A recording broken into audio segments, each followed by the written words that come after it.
자, 이제 10장 계속해서 공부하려고 합니다. 여기 아까 우리가 오직 그리스도는 죄를 위하여 한 영원한 제사를 드리고 하나님 우편에 앉으사 그 후에 자기 원수들을 자기 발등상 되게 하실 때까지 기다리시니, 여기 제가 프린트에 내용을 한번 보세요. 발등상이라는 표현은 발판으로 자기 발판이 되게 한다는 것은 예수님의 그 지배적인 주권적 행사를 가리킨다. 예수께서 재림하셔서 모든 죄와 악을 그 발 아래 두시고 최후 승리하신다. 발로 밟아버린다는 소리예요. 그런 표현이 있잖아요. 그냥 발로 밟아버려야지. 그러니까 완전히 죄와 악을 그 발 아래 두신다는 것을 의미합니다. 그래서 거룩하게 된 자들을 단 한 번의 제사로 영원히 온전하게 하셨느니라. 또한 15절 보세요. 성령이 우리에게 증언하시되 주께서 이르시되 그날 후로는 그들과 맺을 언약이 이것이라 하시고 내 법을 그들의 마음에 두고 그들의 생각에 기록하리라. 그들과 맺은 언약, 이것이 이제 새 언약인데, 이 새 언약이 제가 지난번에도 얘기했지만 에레미야 31장 33절에 이 본문이 나옵니다. 한번 찾아볼까요? 구약에서 예레미야, 자, 31장 33절 보세요. 그러나 그날 후에 내가 이스라엘 집과 맺을 언약은 이러하니 곧 내가 나의 법을 그들 마음속에 두며 그들의 마음에 기록하여 나는 그들의 하나님이 되고 그들은 내 백성이 어떻게 된다고요? 내 백성이 될 것이라. 이것이 이제 그 새 언약에 대한 기초가 되는 거. 물론 그 이스라엘과 하나님과의 그 약속은 구약에서 이미 이루어졌지만 이것이 이제 새 언약에 대한 개념으로 이제 예레미야에서 얘기하고 있는 거예요. 그들의 죄와 그들의 불법을 내가 다시 기억하지 아니하리라 하셨으니 이것들은 사하셨은즉 다시 죄를 위하여 제사 드릴 것이 없느니라. 자, 구약의 제사는요, 끊임없이 죄를 인식하게 했잖아요. 드릴 때마다. 그런데 지금 새 언약에 와서는 그들의 불법을 내가 그들의 죄악을 다시는 기억하지 않겠다. 완전히 용서하셨다는 거예요. 아멘. 그렇기 때문에 이 용서했기 때문에 다시 이 죄를 위해서 제사 드릴 필요가 없다. 용서했기 때문에. 구약은 끊임없이 반복되지만 이제 신약에 와서는 이제 그 사함받음이 완전한 사함이기 때문에 이제는 너희는 제사 드릴 것이 없이 뭐 하라고요? 하나님 예배하는 거예요. 십자가의 예수의 도 앞에서 예배하는 거예요. 자, 그래서 여기 이제 내가 다시는 기억하지 않겠다는 거. 응? 그래서 이 예수 그리스도의 구속사역, 구원사역이라는 것은 여러분들이 구약에서 이 구속이라는 단어, 또 에베소도 구속이라는 단어, 이 리뎀션이라는 단어들이 이제 가끔 나오는데 리뎀션이라는 단어와 세이브라는 단어는 좀 달라요. 세이브라는 단어, 이 구원, 리뎀션은 구속이라는 단어로 이제 우리말로 번역이 되는데 세이브의 의미는요, 레스큐의 의미예요.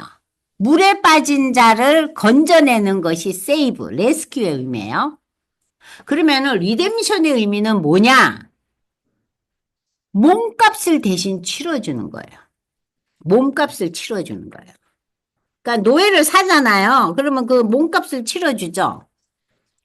그래서 이 리뎀션이라는 것은 그러니까 우리가 예수가 나를 구원하셨다. 예수가 나의 구속의 제물이 되셨다. 할 때 우리가 이 구원의 개념은 세이브와 리뎀션의 개념을 다 포괄하고 있어야 돼요.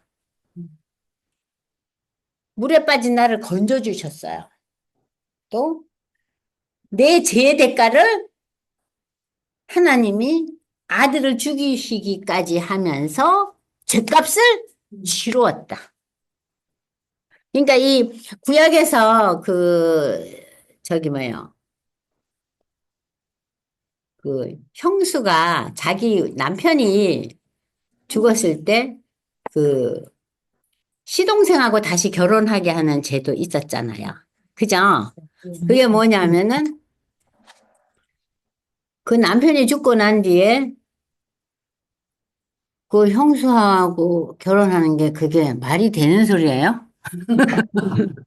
젊고 이쁜 여자가 있는데 늙은 형수하고 산다는 아니 너무나 이상한 개념이잖아요. 그게 뭐냐면 그것도 일종의 리뎀션의 개념이에요. 그러니까 그 형님을 대신해서 그래서 이제 거기서 뭘 얻기 위해서 자식을 얻기 위해서 한 거예요. 그러니까 유대인들의 여러 가지 생활 습관이나 이러한 삶의 전통이요. 보통 다른 나라와 굉장히 달라요. 좀 달라요. 독특해요. 그 유대 백성들이.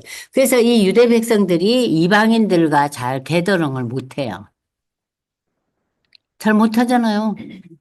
그래서 그 뉴욕에 있는 한인 교포들이요. 자기 자녀들을 특히 이제 딸들을 유대인 남자하고 교제를 하지 말라 그래요. 왜냐? 유대인 남자들은 열이면 아홉이 절대 결혼 안 해요. 이방인들과. 응, 응, 안 해요. 근데 그러한 유대인들의 그런 전통과 관습에 매여 있는 것들이 20세기에, 21세기에 들어오면서 깨지기 시작하는 거예요. 그러면서 요즘은 이제 유대인들이 외국 사람들과도 많이 결혼을 한대요. 응? 근데 이제 미국에서도 대부분의 유대인들이 이렇게 중하류층이 없어요. 유대인들은 중상, 최상이에요. 근데 그들의 지금 마음이 많이 연해져서 외국 사람들하고도 만나고 식탁을 교제하고 유대인들은 무슨 이렇게 뭐 죄 문제에 얽혀 있다거나 무슨 불상사가 얽혀 있으면 절대 식탁도 안 나눠요. 자기네 유대인들끼리도 송사가 있다든지 무슨 문제가 있다 하면. 그래 독특한 민족들이에요. 근데 그 유대인들이 지금 마음이 많이 오픈되고 저 이방인들하고 결혼하고 그리고 그 유대인들이 예수를 믿게 되고 그래서 많은 이제 사람들이 아, 예수의 재림이 가까워오는구나. 응? 저렇게 자기들을 주장하던 유대인들이 마음을 열고 이제 결혼도 하고 또 예수의 복음에 대해서 적극적으로 나오고 그러면서 이걸 가리켜서 이제 그 우리나라 영화 감독이 그런 무브먼트를 베이스로 해서 만든 영화가 회복이잖아요. 회복. 그러니까 유대인들이 예수 신앙 고백하는 이 신앙의 회복이 왔을 때 누가 오신다? 예수님이 오신다는 거예요. 예수님이 오신다. 근데 지금 많이 달라지고는 있대요. 근데 어쨌든 이 유대인들은 그러한 독특한 제도들이 있어요. 그래서 여러분들이 구원의 의미, 구속의 의미를 세이브와 리뎀션이라는 이 단어를 알고 계시면서 물에 빠진 우리를 건져주셨다. 죽음에서. 그리고 나의 죗값을 대신 치루어 주셨구나. 하는 그 두 가지 의미를 다 이 구원의 개념에 한꺼번에 다 갖고 있어야 돼요. 자, 그래서 이제 예수님의 그 십자가 죽음은 프린트를 보십시오. 프린트나 그, 여러분들 지금, 컴퓨터를 안 가지고 계시고 전부 핸드폰을 보시면 이제 제가 그, 강의안을 이렇게 띄워놓고 있거든요. 그래서 집에서 이제 이 프린터 없는 분들은 강의안을 보시면은 예수의 십자가 죽음은 전 인류를 대표하고 전 인류의 죄를 대신해서 단번에 그리고 영원히 제사함 받게 하는 하나님의 구원 역사인데 이 구원 역사는 지극한 하나님의 일방적인 사랑이에요. 그리고 큰 고통과 수치를 참으신 거죠. 이 십자가의 그 죽음은. 그리고 이 십자가의 죽음은 단번 일회로 끝났다. 또 이 십자가의 죽음은 예수가 직접 자기의 몸을 희생제물로 드렸다는 거. 그리고 이 십자가의 죽음은 영원한 속죄 제사라는 거. 그리고 성도를 온전하게 했다. 그래서 우리가 지금 읽고 있는 10장 1절을 한번 보세요. 다시 한번. 율법은 장차 좋은 일의 그림자일 뿐이요. 참 형상이 아니므로 해마다 늘 드리는 같은 제사로 나오는 자들을 언제나 온전하게 할 수 없느니라. 이 얘기는 뒤집어 말하면은 복음은 십자가의 예수의 죽음은 십자가의 제사는 해마다 드릴 필요가 없는 제사다. 완전한 제사다. 이래로 끝났다. 그 얘기예요. 이 10장 1절의 말씀이. 아시겠죠? 10장 1절의 말씀 이해되셨죠? 네. 네. 그리고 이제 14절을 다시 한번 보세요.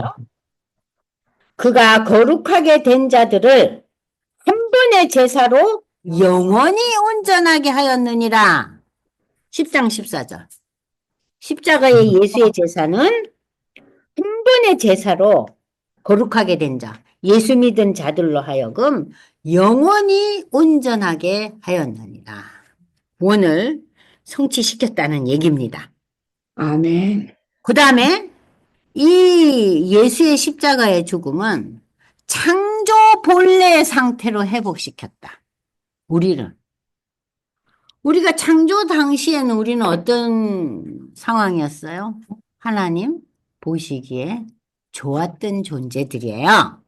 그런데 우리가 하나님의 명령에 불순종하잖아요. 사단의 꼬임에 빠져가지고.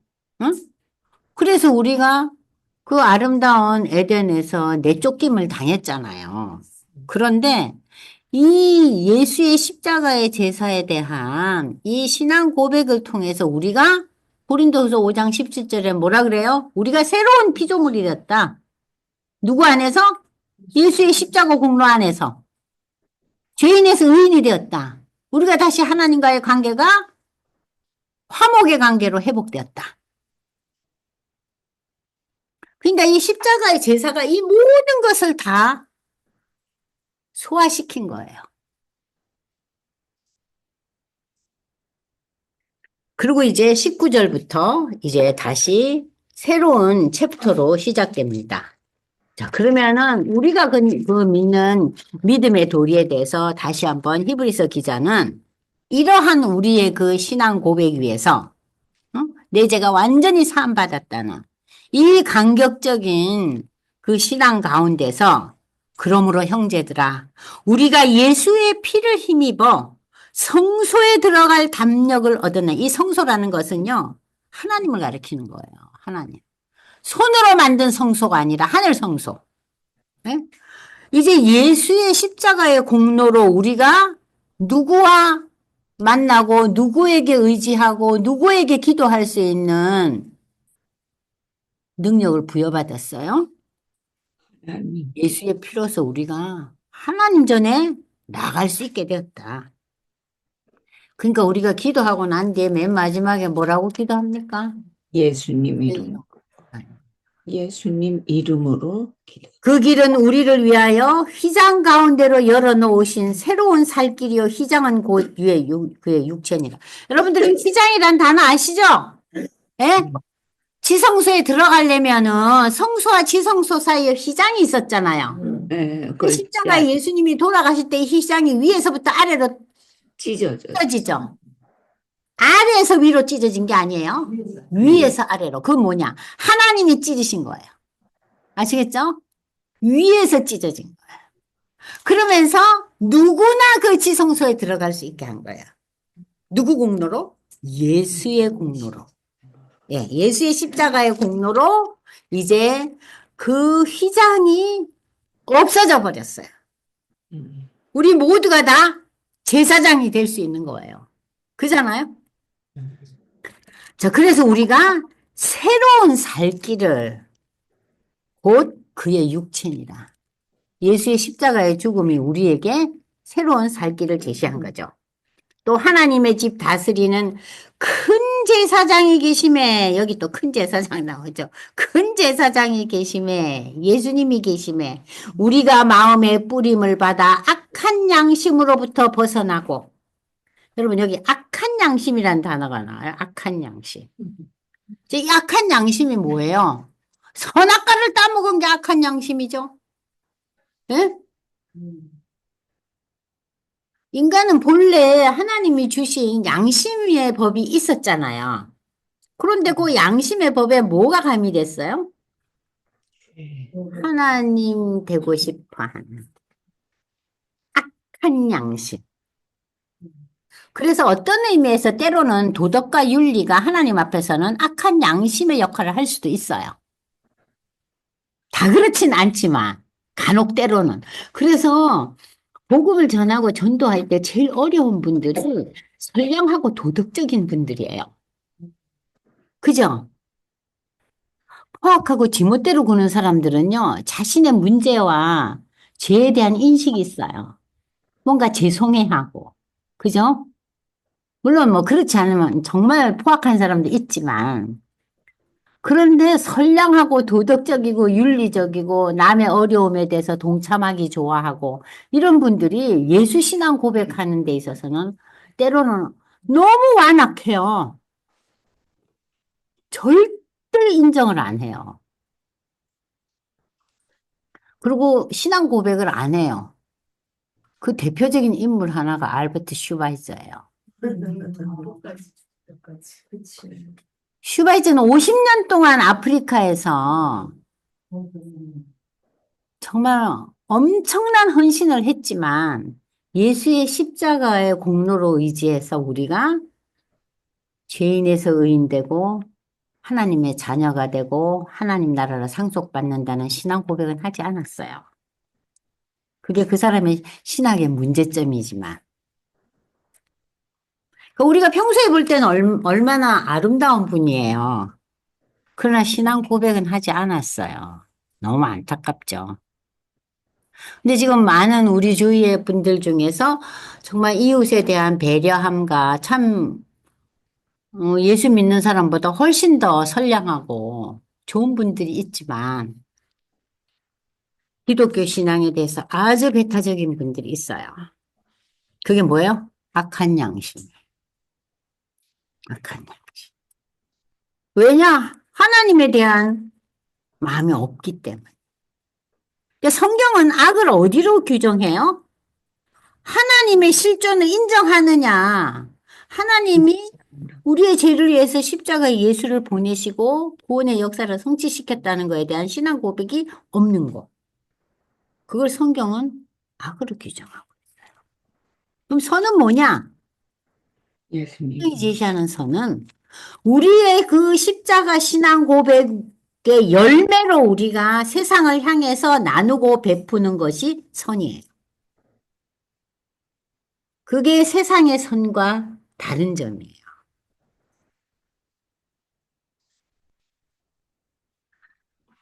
자, 그래서 우리가 그 악한 양심으로부터 벗어나고 몸은 맑은 물로 씻음을 받았으니 참마음과 온전한 믿음으로 하나님께 나아가자. 자, 우리의 그 신앙의 그 도리, 신앙의 그 기본 도리를 우리가 받아들이고 이제 우리가 선한 행실로 열매를 맺자 이거예요. 근데 그 선한 행실로 열매를 맺기 위해서 우리가 힘을 공급받아야죠. 그죠? 그러면 그 힘을 공급받기 위해서 우리는 세상 사람들과 무엇이 달라요? 하나님을 바라보면서 힘을 얻는 거예요. 그래서 여기에 무슨 얘기가 나옵니까? 너희가 참마음과 온전한 믿음으로 하나님께 나아가자. 내 힘으로 하는 게 아니에요. 약속하신 이는 미쁘시니 약속하신 이 모든 것을 약속하신 이 세 계명을 하신 하나님은 신실하시니 미쁘시다는 것은 신실하다는 거예요. 약속을 이행하시는 분이에요. 우리가 믿는 도리의 소망을 움직이지 말며 굳게 잡고 지금 움직인 자가 누구예요? 히브리서를 받아보는 독자들이죠. 그 당시 유대 그리스도인들, 너희들 그 믿음의 도를 움직이지 말며 굳게 잡고 서로 돌아보아 사랑과 선행으로 격려하면서 모이기를 패하는 어떤 사람들. 여기서 모이기를 패하는 건 뭐예요? 그 시대 사람들이 점점 두려움에 빠져서 누구 때문에? 로마와 유대인들의 그 억압 속에서, 핍박 속에서 저들끼리 모여서 기도하고 함께 찬양하며 함께 하나님께 영광을 돌린 이런 모든 그 신앙 고백과 예배가 점점 위축당하는 거예요. 그래서 모이기를 꺼려하는 거예요. 모이기를 꺼려하는 거예요. 근데 그러지 말고 서로 권하고 그날이 가까워올수록, 그날은 뭡니까? 예수의 재림이 가까워올수록 더욱더 모이기에 힘써라. 신앙의 불을 키워나가라는 소리예요. 우리가 진리를 아는 지식, 여기서 진리는 복음이죠. 복음을 아는 지식을 받은 후에 짐짓 죄를 범한 즉, 짐짓 죄를 범한다는 것은 의도적으로 고범죄예요. 고범죄. 이걸 가르쳐서 무슨 죄라 그러냐면 성령을 회방하는 죄는 사함을 받을 수가 없다 그랬죠, 예수님이. 그죠? 지금 그 얘기예요. 그러니까 너희가 의도적으로 진리를 알고 진리를 받아들이고 신앙 고백했음에도 불구하고 너희가 의도적으로 신앙에 대해서 외면하고 신앙에 불순종하면은 여기에 대해서 성령의 역사를 거부하고 외면하면 이에 대해 속죄하는 제사가 없다. 사함을 받을 수가 없다. 제사가 없다는 것은 뭐예요? 용서받을 수 없다는 거예요. 그래서 성령 해방죄, 성령 거부죄는 뭐예요? 용서함을 받지 못한다는 얘기입니다. 오직 무서운 마음으로 심판을 기다리는 것과 대적하는 자를 태울 맹렬한 불안, 그런 자에게는 하나님의 심판만이 기다리고 있다는 얘기예요. 모세의 법을 폐한 자도 두세 증인으로 말미암아 불쌍히 여김을 받지 못하고 죽었거든. 그러니까 모세의 법에 대해서 이 법을 집행할 때 항상 두세 증인의 그 증거가 보완이 되어야지만 이것이 죄로 확정이 된 거예요. 예? 그 시대에도 이게 신명기 17장 2절 6절에 나와요. 한번 찾아볼까요? 신명기. 그러니까 구약 시대에도 이런 일이 있었다는 거죠. 자, 여러분들 그러면 신명기 구약 신명기 17장 2절에서 6절 읽겠습니다. 내 하나님 여호와께서 내게 주시는 어느 성중에 든든지 너희 가운데 어떤 남자나 여자가 내 하나님 여호와의 목전에 악을 행하여 그 언약을 어기고 가서 다른 신들을 섬겨 그것들에 절하며 내가 명령하지 아니한 이럴 성신에게 절한다. 자, 이 시대에는 많은 그 이교도들이 해와 달과 별을 섬기는 그러한 그 신앙의 태도가 많았어요. 그러면 그것이 내게 알려짐으로 내가 들으면 자세히 조사해 볼지니 만일 그 일과 말이 확실하여 이스라엘 중에 이런 가정한 일을 행함이 있으면 너는 그 악을 행한 남자나 여자를 내 성문으로 끌어내고 그 남자나 여자를 돌로 쳐 죽이되 죽일 자를 두 사람이나 세 사람의 증인이 있어야만이 된다는 거예요. 한 사람의 증인 갖고는 안 된다는 얘기예요. 응? 자, 그러니까 이 시대도 이렇게 증인이 있었는데 하물며 하나님의 아들을 짓밟고 예수를 짓밟고 자기를 거룩하게 한 언약의 피, 십자가의 예수의 피를 부정하고 부인하고 여기고 은혜의 성령을 욕되게 하는 자가 당연히 받을 형벌은 얼마나 더 무겁겠느냐. 그러니까 그들에게도 두세 증인이 있어야 된다는 거예요. 응? 너희는 생각하라. 그러면서 30절에 더 아주 강력한 얘기를 해요. 원수 갚는 것이 누구에게 있어요? 내게 원수 갚는 것이 하나님이 심판자라는 거예요. 그러니까 내가 갚으리라 하시고 또다시 주께서 그의 백성을 심판하리라 하신 말씀하신 것을 우리가 아노니. 그러니까 이 로마서에도 나오잖아요. 원수는 누가 갚는다? 하나님이 하나님이 갚는다. 이 말은 뒤집어 말하면 심판은 하나님의 영역이라는 소리예요. 그러니까 우리가 함부로 상대방을 심판하지 말고, 그죠? 반드시 문제가 있을 때는 두세 사람의 증인이 있어야 되고, 응? 반드시 심판은 하나님께 있다는 것을 우리가 아노니, 살아계신 하나님의 손에 빠져들어가는 것이, 하나님의 손이라는 건 하나님의 심판에 빠지는 것이 얼마나 두렵고 무서운 거냐? 전날에 예전에 너희가 빛을 받은 후에, 빛이라는 건 뭐예요?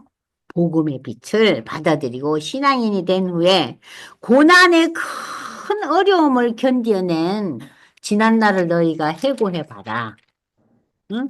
그날을 생각해봐라. 근데 지금까지 너희가 이렇게 예수를 믿고 난 뒤에 참 새로운 인생을 살면서 여러 가지 고난을 겪고 있지 않았느냐. 그것을 다시 한번 상기해봐라.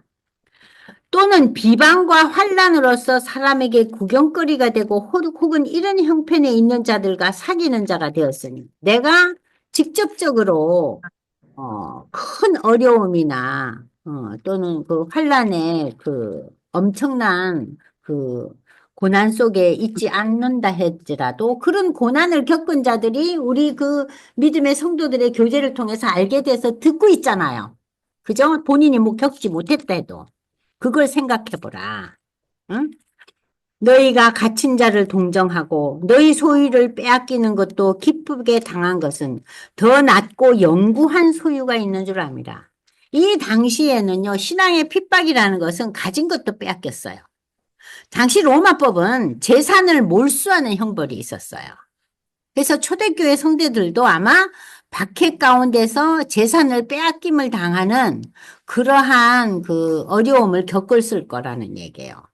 그러나 그럼에도 불구하고 너희가 더 낫고 영구한 소유, 더 낫고 영구한 소유가 뭐예요? 영원한 상급, 하나님 나라에서 받을 상급을 바라보았기 때문이다. 구원은 신앙 고백으로 이루어지지만 상급은 우리의 신앙의 열매로 이루어지잖아요. 자, 그래서 그 영원한 변함없는 하나님이 주시는 그 선물, 그 소유가 있다는 것을 알기 때문에 우리가 지금 빼앗겨도 감당하고 이것을 기쁘게 받아들인다. 아, 내가 신앙 때문에 이렇게 많이 빼앗겼으니까 하나님께서는 신앙 때문에 곱빼기로 이자 계산해서 주시지 않을까.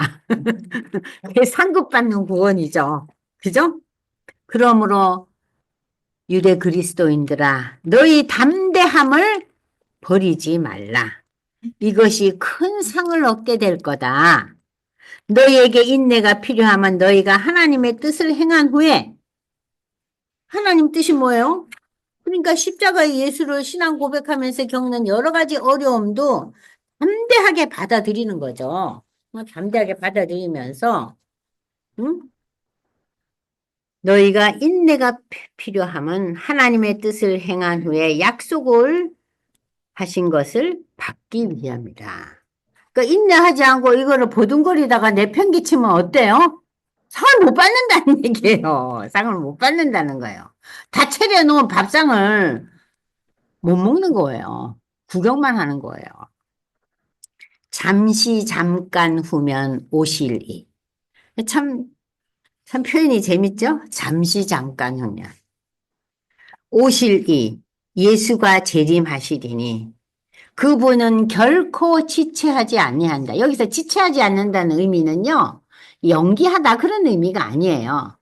반드시 오신다. 반드시 오신다.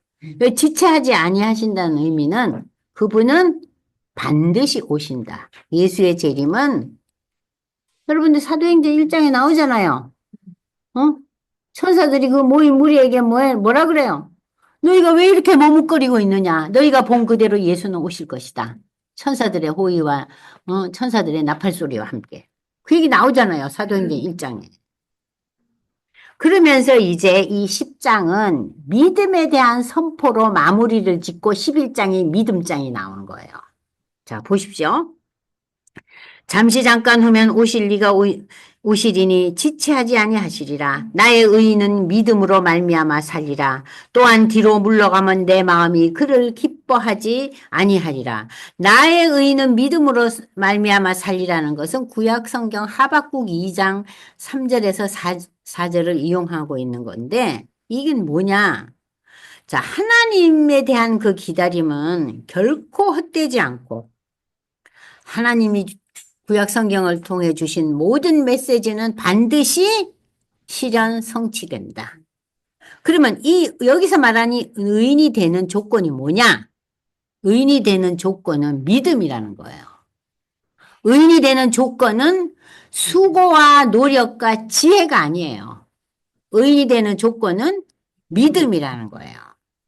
그래서 여러분들 그 유명한 창세기 15장 6절 찾아보세요. 이 본문은 바울이 로마서에서 인용해서 믿음을 설명할 때 이 창세기 15장 6절을 가지고 설명하고 있거든요. 창세기 15장 6절 보세요. 자, 아브라함이 여호와를 믿으니 여호와께서 이를 그의 의로 여기셨다. 자, 로마서 보십시오. 로마서 1장 17절 똑같은 얘기 나오죠? 복음에는 하나님의 의가 나타나서 믿음으로 믿음에 이르게 하나니 기록된 바 오직 의인은 믿음으로 말미암아 살리라. 그 다음에 로마서 여러분들 4장 보세요. 4장 3절. 성경이 무엇을 말하느냐? 아브라함이 하나님을 믿음에 그것이 그에게 의로 여겨진 바 되었다. 조금 전에 읽었잖아요. 그죠? 하나님을 믿는 믿음이 있다. 그러니까 하나님의 아들 독생자 예수를 보내셔서 구약의 모든 제사를 완성시켰다. 십자가의 제사다, 그게. 그 십자가의 제사를 내가 신앙 고백함으로써 내가 죄인에서 의인이 된다. 그것이 하나님의 의입니다. 하나님의 의. 우리 인간의 그 의와 다르죠? 권사님, 인간의 의는 뭐예요? 타의 모범이 되고, 그죠? 열심히 살고, 세금 잘 내고, 새끼들 잘 간수하고, 남편한테 대들지 않고, 뭐 그런 여러 가지 있잖아요. 저는 하도 잘 대들어서. 그런데 세상에 의해요. 그렇다고 해서 뭐, 그게 중요하지 않다는 얘기가 아니지만, 순번이 다르다는 거예요, 순번이. 하나님에 의해 순서는 뭐예요? 믿음, 십자가의 예수에 대한 신앙 고백이 먼저고, 그 다음에 세상이 칭찬하는 윤리 도덕이라는 얘기예요. 순번이 달라요, 순번이. 순번이 달라요. 자, 그러면서 이제 이 히브리서 10장은 근데 너희가 뒤로 물러가면은 내가 이게 기쁘지가 않다는 얘기만 마음이 내가 싸늘하다 이거예요. 뒤로 물러가는 게 뭐예요? 그 믿음의 길에서 벗어나면 그 신앙 고백이 흔들리고 지금 이 히브리서를 받는 유대 그리스도인들이 지금 어떻게 하고 있어요? 믿음이 흔들리고 있잖아요. 도로 유대교로 돌아가려고 그러잖아요. 옛날 율법으로 돌아가려고 하는데 그러면 내가 슬프다는 거예요. 내가 너무 마음이 아프다는 얘기예요. 우리는 뒤로 물러가 멸망할 자가 아니요. 뒤로 물러가는 게 뭡니까? 신앙 고백을 외면하고 부인하는. 그래서 결국 믿음의 도에서 벗어나서 멸망당하는 자가 아니요.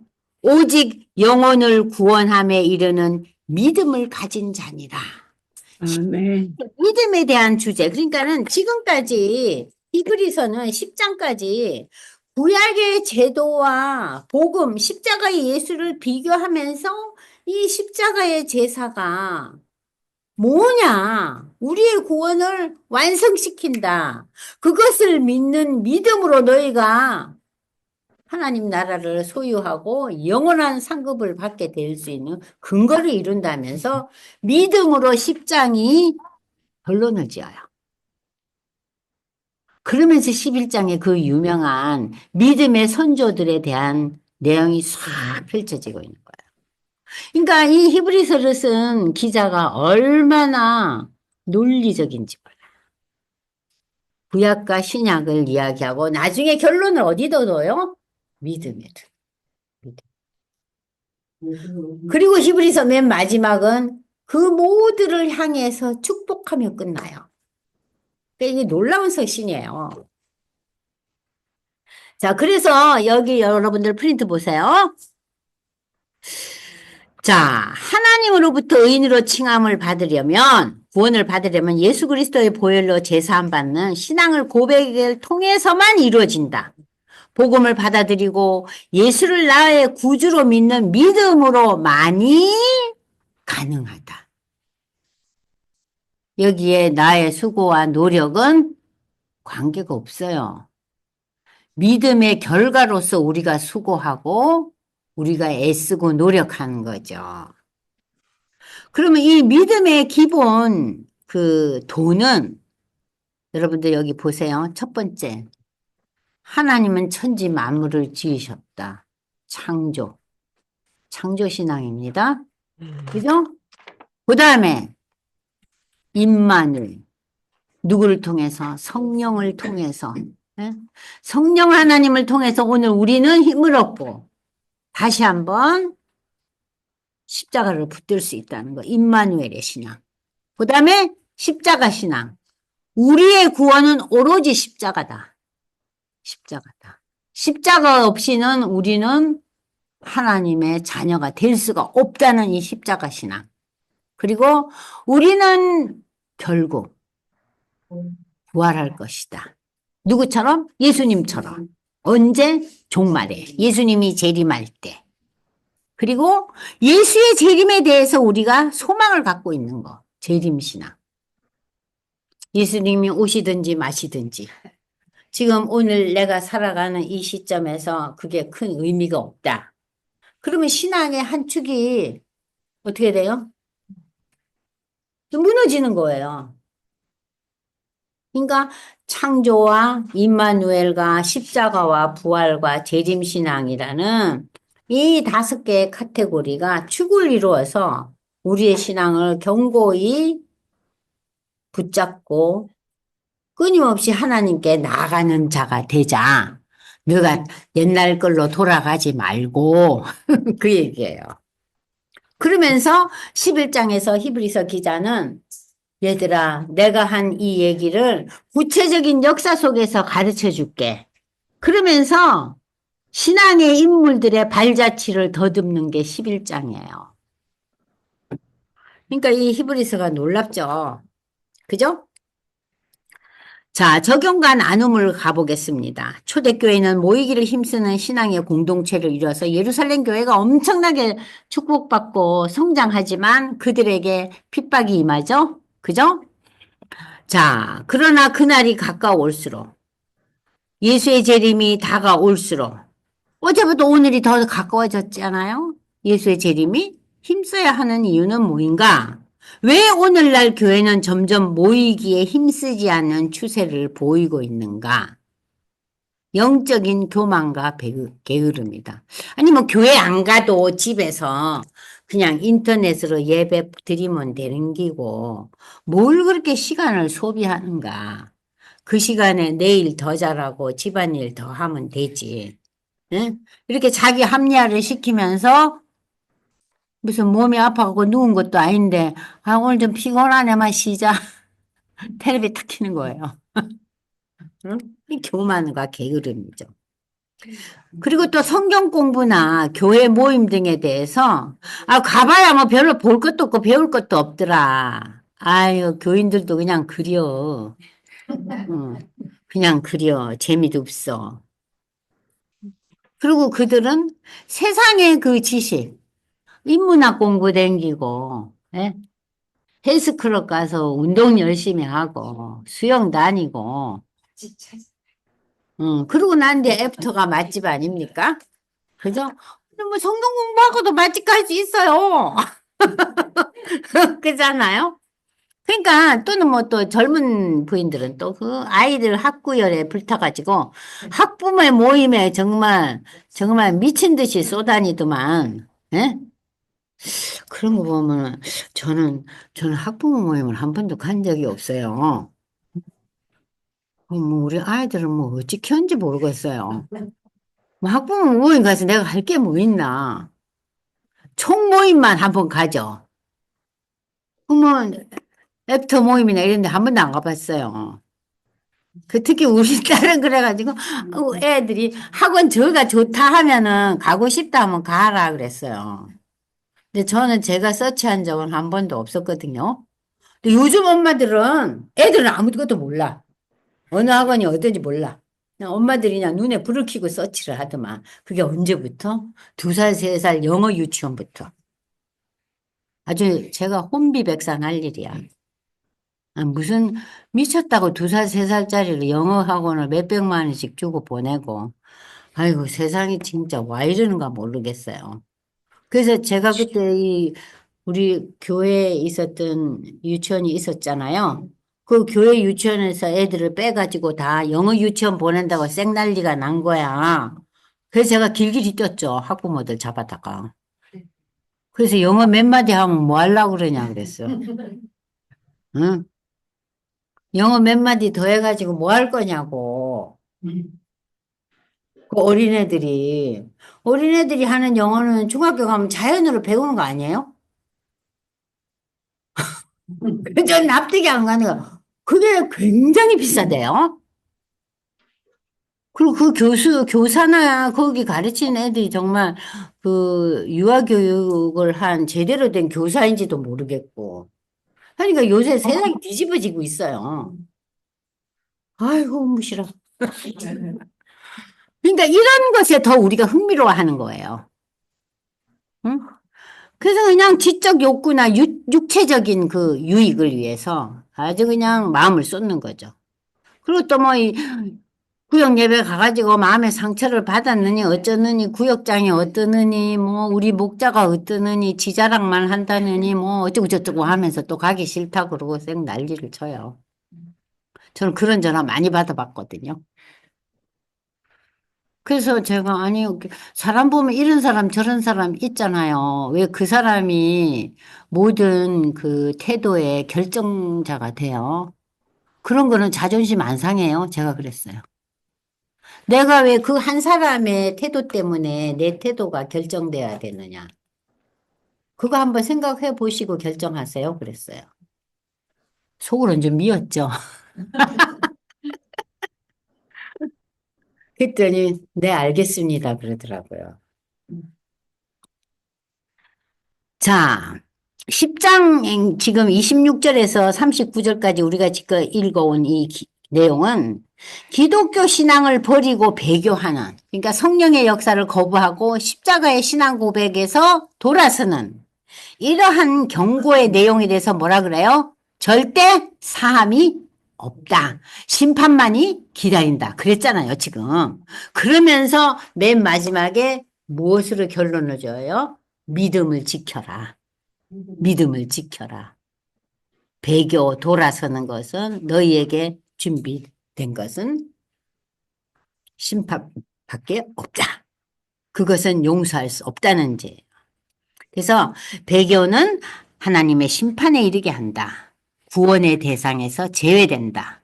그러므로 유대 그리스도인들아 어떤 신앙의 박해와 어려움 속에서도 인내함으로 하나님의 약속, 영원한 그 구원의 완성, 새하늘과 새 땅을 향해서 담대하게 믿음을 잘 지켜나가서 하나님 기뻐하시는 자녀가 되라고 10장에서 마무리를 하고 있으면서 11장의 믿음의 조상들의 그 믿음의 발자취를 다시 한번 가르쳐 주면서 11장을 시작해요. 아시겠죠? 그러니까 지금 10장까지는 구약과 신약을 비교하면서 얘기하고 11장의 믿음의 조상들의 발자취. 그러고 난 뒤에 이제 12장, 13장에 가서 지금까지 모든 것을 아우르면서 너희가 믿음의 도 예수를 바라보라는 것이 결론이에요. 그러면서 축복하면서 이 히브리서가 마무리돼요. 어떠셨어요? 안은숙 권사님? 히브리서 읽으시면서 좀 도전이 됐어요? 아유, 조선도 되고 잘 정리되고 예, 그러니까는 구약과 신약의 그 제사와 그리고 십자가의 죽음과 마지막에 이제 우리가 예배에 대해서도 좀 배울 것이고요. 그리고 이제 히브리서 끝나고 난 뒤에 그러니까 구약과 신약에 나타난 하나님의 언약에 대해서 배울 거예요. 언약. 그러니까 우리는 지금까지 배운 게 히브리서에서는 제사와 십자가의 의미를 배웠잖아요. 그럼 이제 이거를 다 알고 난 뒤에 그럼 하나님이 우리에게 주신 언약들이 과연 뭔가 내용이 언약이 많았잖아요. 그 언약 내용을 구약에서 주신 언약, 신약에서 주신 언약을 한번 전체적으로 공부를 할 거예요. 그렇게 되면은 이제 히브리서와 하나님의 언약에 대해서 좀 신앙의 그 컨텐츠가 좀 쌓여질 거예요. 아멘. 오늘 어떻게 들으셨어요? 질문이 있으시면 한번 해보세요. 아직도 잘 아리아까리하다. 이거는 뭔지 모르겠다 하는 거 있으시면은. 여기 우리 가운데 아니 이권사님 뭐가 좀 힘들으셨어요? 네. 네, 힘든 건 있지만, 네. 조금씩 이해가 되고 정리가 되세요? 네. 여기 우리 앞에 앉은 우리 권사님은 어떠셔요? 좀 이해가 되세요? 네.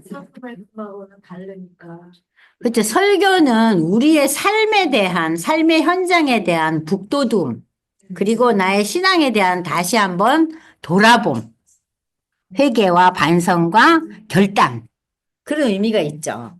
그러나 성경에 대한 그 구체적인 연결, 내가 믿는 도가 뭔가, 내용이 뭔가 하는 그런 맥을 잡기에는 그 2, 30분의 설교가 어, 다 이렇게 충족되기가 어렵죠. 위로받고 힘을 얻지만. 그죠? 네. 또 딴 분들은 어떤 일? 박문희 권사님은 어때요? 이투. 어렵지만 조금씩 이해가 되세요? 네. 저기 김정희 권사님은 어때요? 예쁜 모자 쓰고 오셨는데. 네. 그러니까 그러면은 구약에서 네. 신약에 이어지는 네. 그런 게 좀 느껴져서. 네. 구약과 신약이 연결이 돼야죠. 그래서 우리가 성경은 신구약, 구약이 이렇게 일목요연하게. 예. 그래서 성경이란 말 과연 무엇인가? 성경은 한마디로 십자가의 도예요. 구약은 십자가의 도에 대한 예비 행사예요. 예. 그게 무슨해지는 예. 그리고 이제 신약에 와서 십자가, 그러니까는, 신앙생활을 오래 하셔도 십자가에 대한 그 도리, 십자가에 대한 신앙이 참 쉽지가 않더라고요. 설명이. 근데 참 고린도전서 보면 바울이 그러잖아요. 십자가는 하나님의 능력이고 지혜라는 거. 그거를 이 히브리서가 많이 이렇게 도와주죠.